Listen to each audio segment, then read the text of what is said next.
Challenges in this sector are far from over. Just today in Soweto, some in Orlando East residents want to force Somalian, Pakistani and Ethiopian shop owners to shut down their operations immediately. I'm joined now by Khanti Matabane, Black Business Council CEO, for a discussion on this. Mr. Matabane, thank you for your time this afternoon. Very strong sentiments that are coming from locals when it comes to ownership of their economy. They want the shutdown of all foreign-owned businesses, whether they're legal or not. They want the barriers of formalization to also be cut down. How can this be achieved? Good afternoon, Audrey, and good afternoon to Newsroom Africa viewers. I think firstly we would like to acknowledge the progress made by government, especially when it comes to warehouses, because for us, spaza shops are basically just at the end of the food chain. The challenges are mainly caused by the warehouses where some goods are coming to the country without properly being monitored. So that is a good progress. As far as the people who are saying foreigners must go, for us it shows a lack of leadership by the municipalities and then government, because spaza shop ownership is not a rare skill. And we've been saying this, that we have an opportunity now with this crisis. As they say, you must never waste any crisis. We've got an opportunity to legislate that all spaza shop owners must be South Africans. And at least then we'll be able to deal with that, because for in any country where you go to open a shop or a business, it must be in what is called scarce skills sector. If it's just any other spaza shop that any other South African can open, there's no justification for foreigners to be owning spaza shops in South Africa, especially with this high unemployment rate. Maybe if our unemployment rate was 1%, you can have that justification, but we've got a 42% unemployment rate, which means that almost half of the people who are supposed to be working, they're not working. And then a spaza shop is an easier way, because the barriers to entry are not that challenging. It's an easier way for us to get our people to be owning something, to be working, because if you've got a spaza shop, you can hire one or two people who will help you in the spaza shop. So the call by the residents it shows that a lack of foresight and leadership, because people are saying, but this is a very, very easy thing to do. Why is it being done by foreign nationals? I don't think it's xenophobia. I think it happens all over the world where easy things like this, hair salons, being waitresses, those are supposed to be done by South Africans without being discriminatory. When you go to another country, you have to show that you are a proper investor, where you are bringing money to that country. But it doesn't look like it's happening with the spaza shops. Yeah, but some would argue that are hoping to start these businesses, that outside of the complex licensing processes that they deem to be complicated, there's the issue of funding, because they're not just providing a service, they actually have to have goods that they can put in the spaza shops. And they say that is a huge barrier for them to be able to enter into this market.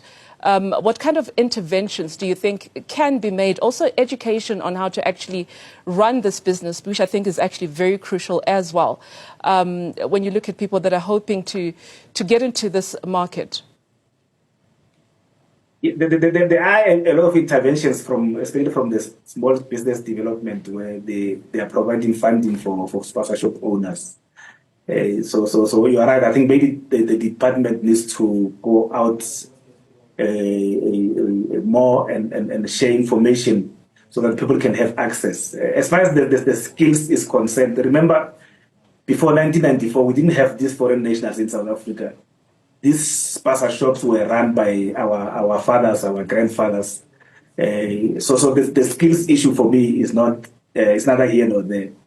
You have people who grew up, people who were educated by people who were running spaza shops, so that can be easily be learned. So I think the challenge that needs to be dealt with as soon as possible is the issue of access to funding, because most of the spaza shop owners are not necessarily looking for millions. They are looking for like 50,000 there, 100,000 there, which is relatively very small. So I think that we will speak to the Minister of Small Business Development to get all his entities under him and under her that are dealing with funding to go out there and have an engagement with this person, so that information can be there, and then they can also process the applications as quickly as possible. As far as the registration is concerned, registration is very necessary.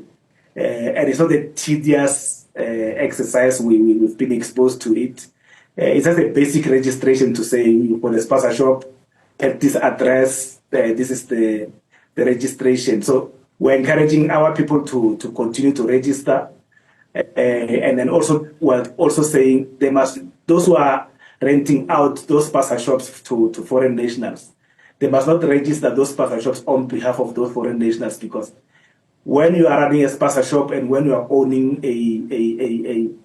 a shop, there are two different things. When you are running a shop, the risks of anything happening in that shop then will be with you. So if you go and register a shop for someone else to run it and something happens, you are the ones who's going to go to jail. So we're encouraging our colleagues to say, let's make sure that we only register spaza shops that we are running. If we are not running those spaza shops, we are renting out those places, let those people who are renting in those places go and register. So looking at what has transpired within the past couple of weeks, over 1,000 spaza shops have so far been shut down because of not being compliant. Others have argued that this drives business to big business and it makes the local township economy suffer. And by the time the spaza shops reopen, having complied with everything that is required with their registration, the customer trends would have changed. People would have been used to buying from big business and essentially killing the local economy. Yeah, you're right. Hence, we were saying we're hoping that government, by the end of the 21 days, they will have registered everyone, because if you prolong this thing for too long, and if you're saying I'm sticking to the timeline and then after that I'm not registering anyone, you're actually encouraging people to start trading illegally. People will reopen their spaza shops and trade without papers, and then things will just get worse. So it's important that we do that, but we're also calling for big business, especially the big supermarket chains that I'm sure they are seeing a business opportunity with this, to say if they go to the townships and the rural areas, when they get there, they must make sure that the ownership of those shops accommodate the spaza shop owners, so that they are not going to just take the market and take it for themselves alone. They must invite all the spaza shop owners whose shops have been closed to be part of the shareholding and also working in those shops, because they are taking bread out of the spaza shop owners. As part of your mandate as Black Business Council, you represent the interests of big business and making sure that they are properly represented in mainstream economy. When you look at the policies that have been formulated, just from your research, is there anything that needs to be tweaked, or is it just a matter of implementation of the laws and the acts that are currently in place to ensure that black businesses are adequately represented? There are instances where we need to tweak some of the legislation, but the bulk of the time is lack of implementation. And remember also, if you have never implemented anything, it's very difficult to even measure its impact. So if you look at, for example, the Broad-Based Black Economic Empowerment Act, it has not necessarily been implemented properly. So there's a need for acceleration, and we we're happy that Minister Pakstawi has indicated that we need to accelerate the implementation of the legislation. But when it comes to funding, there's a need to come up with new legislations that are going to establish funding institutions that are going to basically fully fund black businesses and small businesses. And then that's come from, for example, what the Afrikaners did when they took over. They utilize one of these institutions that are available were started by the Afrikaners to fund black business, to fund Afrikaner businesses.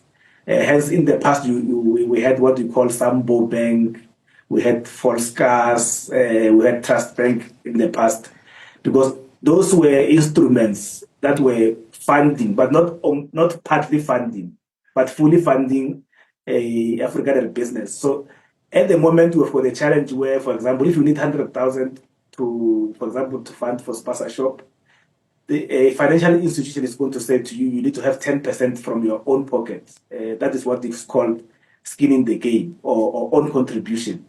And that is what basically makes life very, very difficult for black business, small business, women-owned business, youth-owned businesses to fully participate in the mainstream economy, because even if we are 30 years into democracy, many black people are still disadvantaged. The entire economic situation still excludes the majority. So it's important that we need to come up with some sort of a legislation that says we'll utilize enterprise development funds, we'll utilize the fines that the Competition Commission is imposing on companies that are investing in the country. We need to utilize some of the money from the PIC to start that big fund that will be able to fund black business, women-owned business, youth-owned businesses fully, rather than funding you 50% and then you must come up with the 50% from your own pocket. Yeah, the issue always seems to be about funding. Very important conversation.